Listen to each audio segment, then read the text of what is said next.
Thank you all for joining me. Like you said, I'm Paul Terrill from Men&Mice. Men&Mice, since 1990, has been providing network management solutions for large enterprises, mid-market, enterprise of all sizes, DNS, DHCP, and IP address management solutions. And during the course of our 20 whatever years that is, we've learned a lot about network management, and we've seen the changing face of the network. I've been doing this for about 15 years now, working with organizations of all sizes to aid with their network deployments.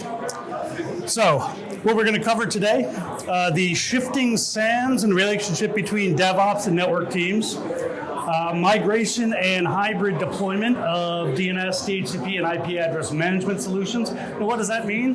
Deployment of part of your core network infrastructure or all of it to on-prem and the cloud. Some pitfalls to avoid when doing this or really any type of migration, and that includes loss of control, time suck, loss of visibility. We're also going to cover some best practices about unifying management and gaining visibility with overlay solutions.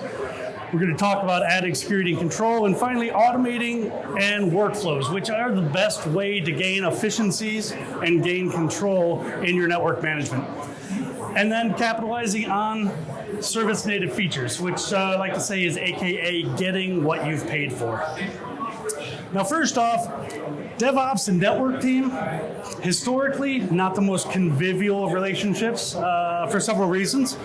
First off, the network team has often been put in a situation where they have to push back on DevOps when it comes to DevOps initiatives, because really the network team is responsible for ensuring the security, the scalability, and access control to the networks. So they've been arguably unfairly put into a position where they get the reputation, hey, they're a barrier to advancement. Luckily, that's no longer the case, because due to the fact that most DevOps projects now rely heavily on the underlying core network infrastructure, which falls under the auspices of the network team, the reliance on cooperation and collaboration between those two teams is getting more and more critical. Now, what that provides the network management team is the opportunity to be more strategic, to show the advantages and the risks for service adoptions to senior management, and also provide strategic, transparent, unified reporting. Because really, the network team is in a unique position with a macro view over the entire network. Also, the days of half the network getting ripped out and replaced anytime somebody had a pet project are over.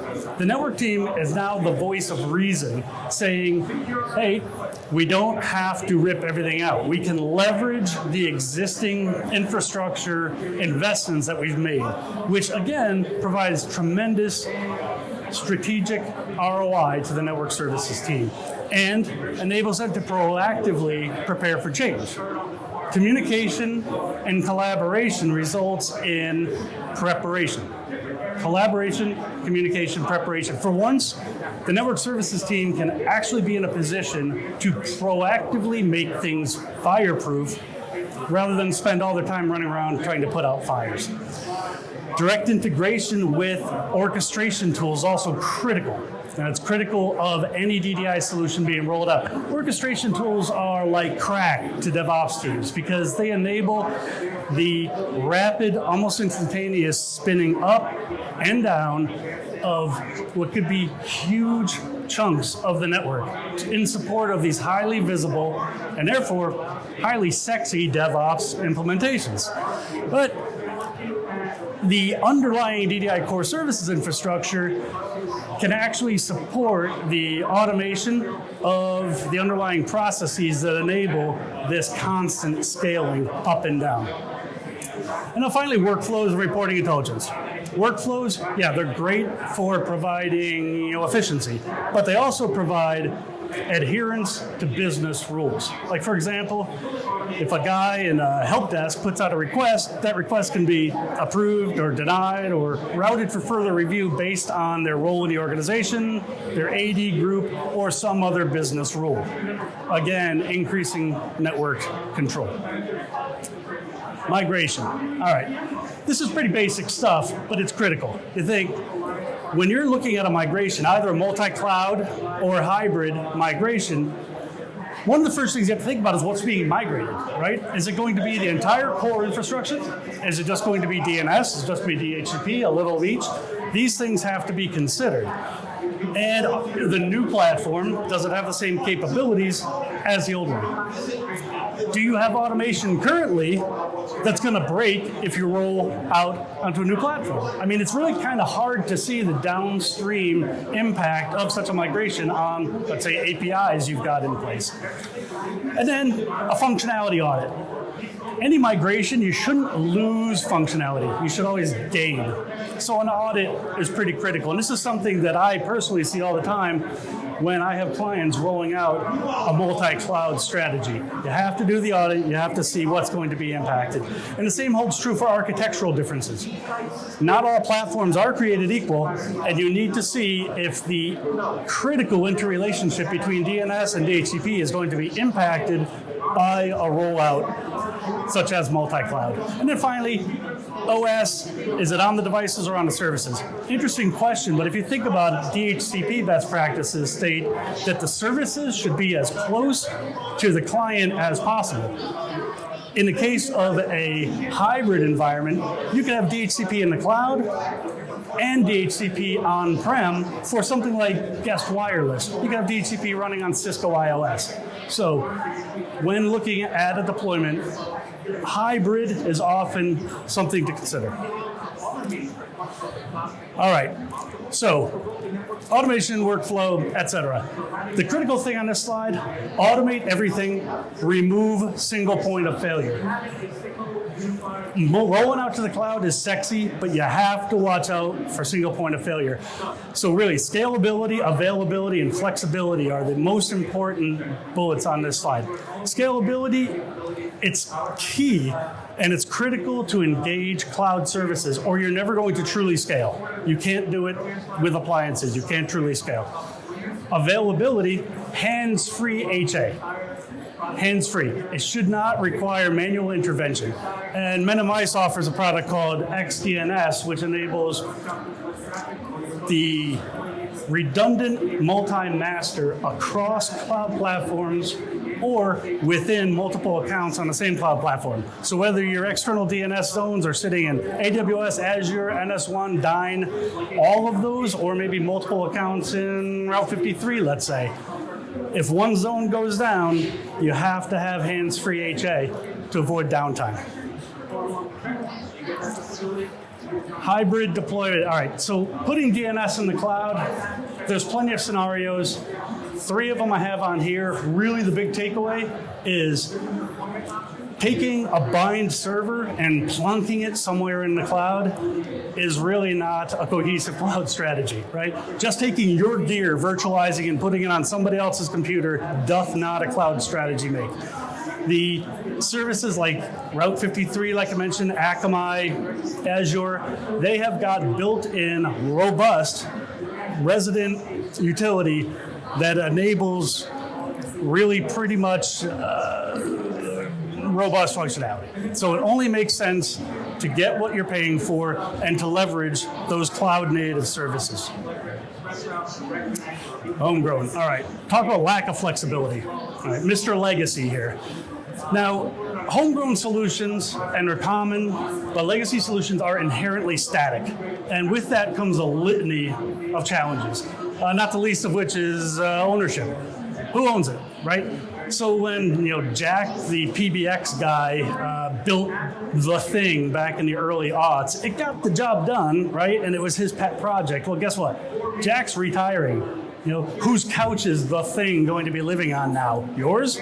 I mean, somebody's got to take care of the care and feeding of the legacy applications, and it comes with it's fraught with peril to do so, because functionality, accommodation of new innovations, as the rest of the network is updated, as updates cascade down through the fabric that's been interwoven into the network over the years, The stumbling point is always going to be that legacy application. And if it takes a lot of effort, it takes a lot of time, and it takes a lot of political wrangling with various stakeholders to make a change, it's easier not to. The biggest competitor to innovation is always going to be the status quo. And that's really what legacy applications represent. All right, I know I'm talking fast. Gird your loins, people. APIs, everybody loves an API because they motivate stuff, all right? APIs automate the things that bog teams down. They emancipate your team from the shackles of mundane tasks. This is important. There's nothing that leads to burnout faster than boredom.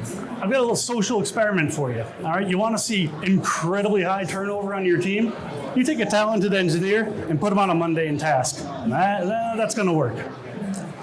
So there's really three types of APIs. I don't need to tell you about all of them.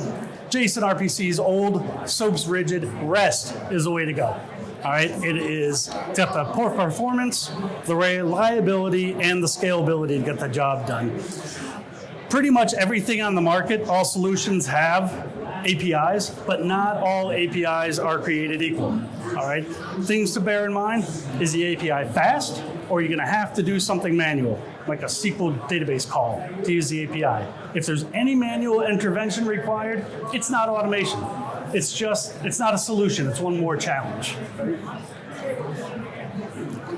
All right. Why are overlays the way forward? Because Gartner says so. More than that, because just due to their flexibility, overlay solutions enable you to more quickly and flexibly plan, organize, optimize, and delegate hybrid multi-cloud strategies. All right, that's such buzzwords. What's it mean? It's flexible, it's easy to use, and it enables you the nimbleness you need to have things like hands-free HA, strong APIs and workflows, but most importantly, when all hell breaks loose, as it is wont to do, an overlay solution is not authoritative to the underlying network core services, right? So if you've got an overlay solution, it melts down. It's not going to take your entire network down with it. You may remember a few years ago, there was a major US airline had to ground its entire fleet because the appliance-based DDI solution they used, the grid melted down, right? Took the entire fleet, grounded it. An overlay solution would never leave you at the altar like that. I mean, a solution like that, it cannot so negatively impact your business. All right, so I talked about flexibility. One of the hallmarks of the flexibility of an overlay solution, like Men&Mice, is our compatibility with all the underlying core service platforms. We're platform agnostic. So whether your DNS resides in the cloud on any of the servers, Akamai, AWS, Azure, NS1, we don't care. Or if it's on the ground, Bind, Microsoft, Power DNS, you get the idea. The same holds true for DHCP. Cisco iOS, or any really common DHCP platforms out there, you get that single pane of glass, that single point of truth management of the entire infrastructure.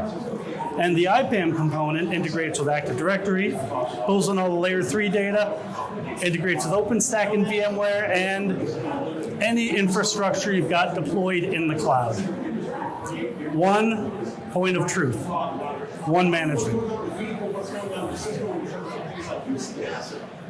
Additional advantages of this flexibility to vRealize, which obviously applies here, this is VMworld, is the avoidance of either manually or semi-manually allocating IPs, DNS entries, all right?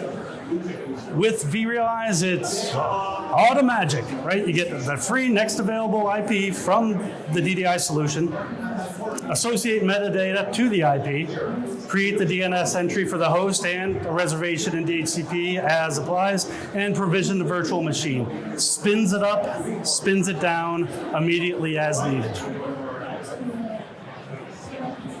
All right, so I included this case study because I thought it was interesting, and it's a good representation of one of our clients that really understands the importance of kind of moving with the prevailing winds, the Icelandic Meteorological Office.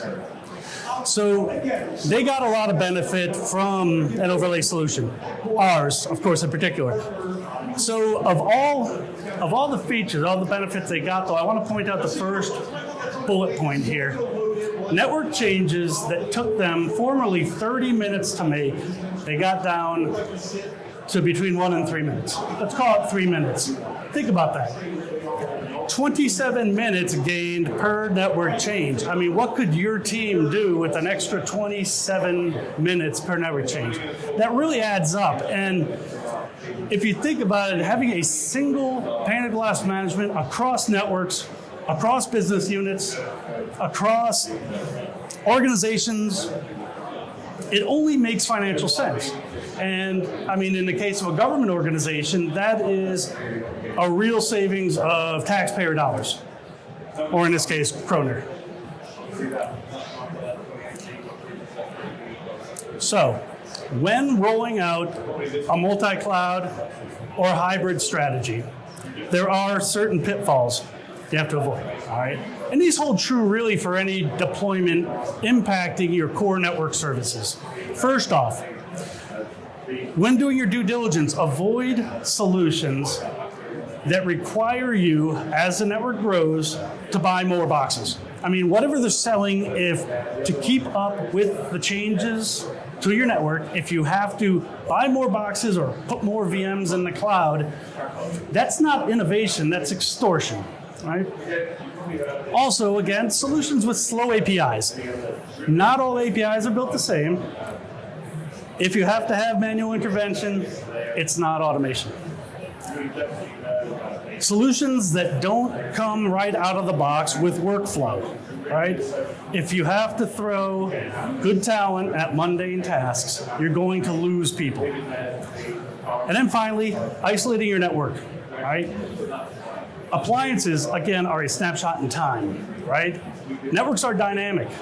So anything that requires you to be locked in, any vendor that enables you to improve the visibility, improve the flexibility, improve the dynamicism of your network is one that deserves your business. If they require you to rebuy your entire infrastructure every 3 to 5 years, yeah, they don't. All right, so best practices, and these are wiser men than myself that have got these. These are the oracles on the hill. So the key best practice is anything that increases collaboration between DevOps, the network team, and executive teams to ensure the company vision, right? Anything that lends to innovation and growth is a best practice inherently. Leveraging service-native features. If you're out in the cloud, your cloud platform has service-native features that are incredibly valuable. Don't be afraid to leverage them. Improving control, granularity, and customization, that's obvious. Ensure a unified visibility, not just before, but after the migration. You should, at all times, have a macro view of what's going on in your network. Without the view into that, you don't have control. Ditch the homegrown IPAM. Like I said, if it's not the business of your business to care and feed for the beast, don't do it. It's not a valid use of your time or that of your team. And then finally, commit yourself to innovation, all right? Hybrid, multi-cloud, networked organizations are nimble organizations. You don't need to commit to on-prem solely. You don't need to commit to the cloud solely. A hybrid deployment only makes sense, and it only aids in flexibility. Thank you.